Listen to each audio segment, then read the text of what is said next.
Shalom Aleichem, this is Rabbi Kovacs, and for Dalid Tishrei, Mishnah Yomi is holding in chapter 1 of Megillah, Mishnah 11, which happens to be the last Mishnah, the last of the famous Ein Bain Mishnayot, comparing related areas in Jewish law. So Mishnah 11 draws this amazing comparison, Ein Bain Shiloh LiYerushalayim. There's no difference between Shiloh and Jerusalem. Ela shebeshiloh, in Shiloh, ochlin kodshim kalim, you could eat offerings of lesser degree of sanctity, umaiser sheni, and the second tithe, b'chol roeh, anywhere you could see Shiloh. I'll explain in a moment. Of Yerushalayim, lifnei menachoma. Yerushalayim, you could eat these items inside the wall of the old city, the ancient city of Jerusalem. So Shiloh is about 20 miles north of Yerushalayim on Highway 60. There's actually a modern settlement of Shiloh right next to the ancient site of Shiloh.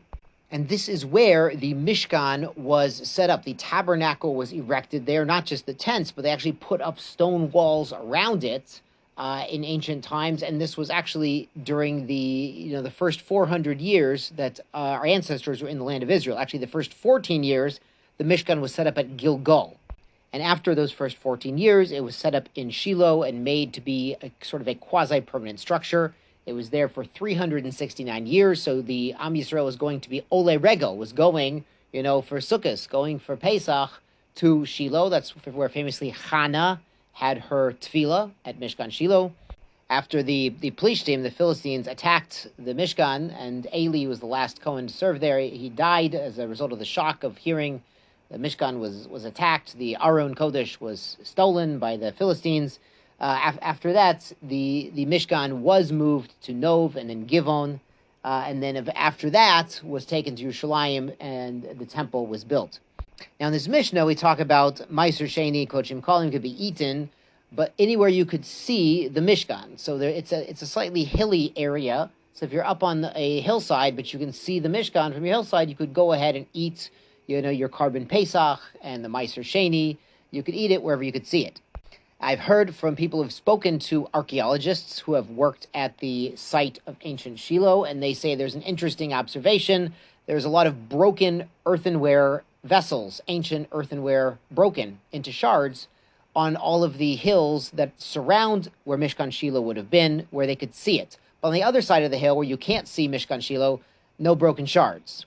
Now, the reason for that is this Mishnah, that they could eat their kodshim kalim, such as their Korban Pesach, their shlamim, offerings that they brought. They could consume parts of the meat. They could eat that wherever they could see the Mishkan. Now what happens is when you cook your korban, you cook an offering, the sacrificial meat, in a ceramic pot, an earthenware vessel, that absorbs the taste of the offering. And there's a time limit for offerings. So after the time limit, not only can any leftovers not be consumed, psulina, but also the utensils you use to cook it in cannot be used anymore. They've absorbed the forbidden taste of expired sacrificial offerings. They have to be broken. And this is why the areas around Mishkan Shiloh, ancient Mishkan Shiloh, archaeologists found many broken ancient kalim, but outside of that area, they did not. The Mishnah continues, v'chan, in both places, Shiloh and Jerusalem with the temple, kodshe kodshim, the higher degree of sanctity, such as a korban chatas only eaten by male kohanim, ne'acholim, these have to be eaten, lifnim ekloim, within the curtains, meaning within the wall of the Shiloh complex, or within the wall of the temple in Jerusalem. This is distinct from kodshim kalim, such as a Pesach, where the Pesach could be eaten in the entire city of Jerusalem, as we mentioned in Mishnah Pesachim, or in the case of Shiloh, anywhere you could see the Mishkan. Now, the Mishnah concludes this chapter with an interesting comparison. Kedushat Shiloh yesh achreka heter. The sanctity of Mishkan Shiloh had a heter after it. This refers to what we learned yesterday in Mishnah 10, the heter of a bamas yachid, a bama katana, a private altar.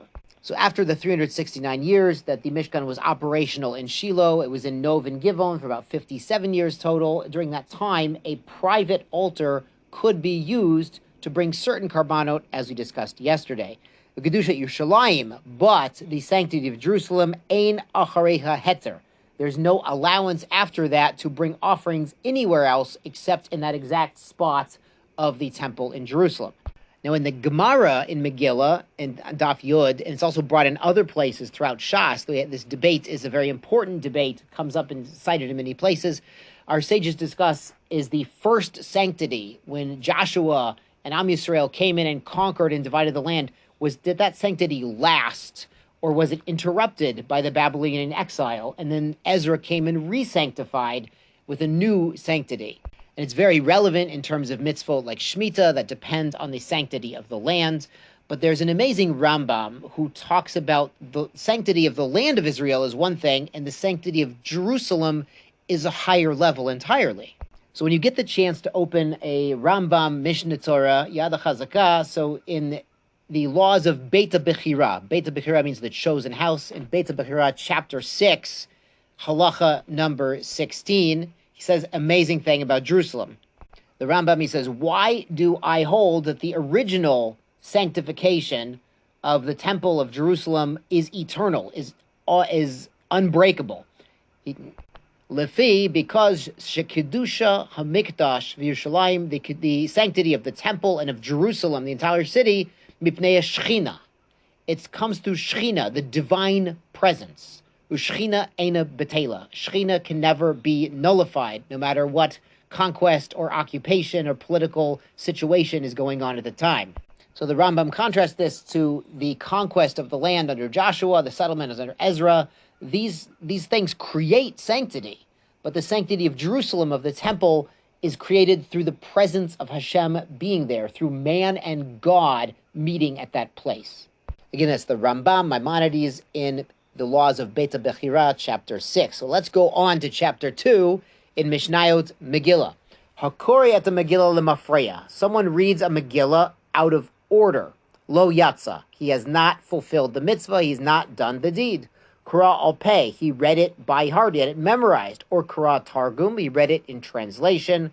Bechol lashon. In any other language. Lo yatsa. He has not done the mitzvah. Aval. But there's an exception about translations. Korin otala lo azot, you could read it. You could read the translation to people who speak that language, laws in that particular language that they are fluent in.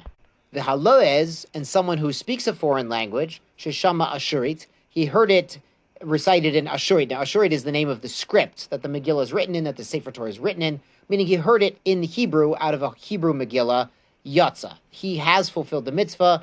Maybe he doesn't understand every single word, but enough people understand the Hebrew words, the Hebrew text of the Megillah, that he can clarify any words he might not know. Yashar koach, and be well.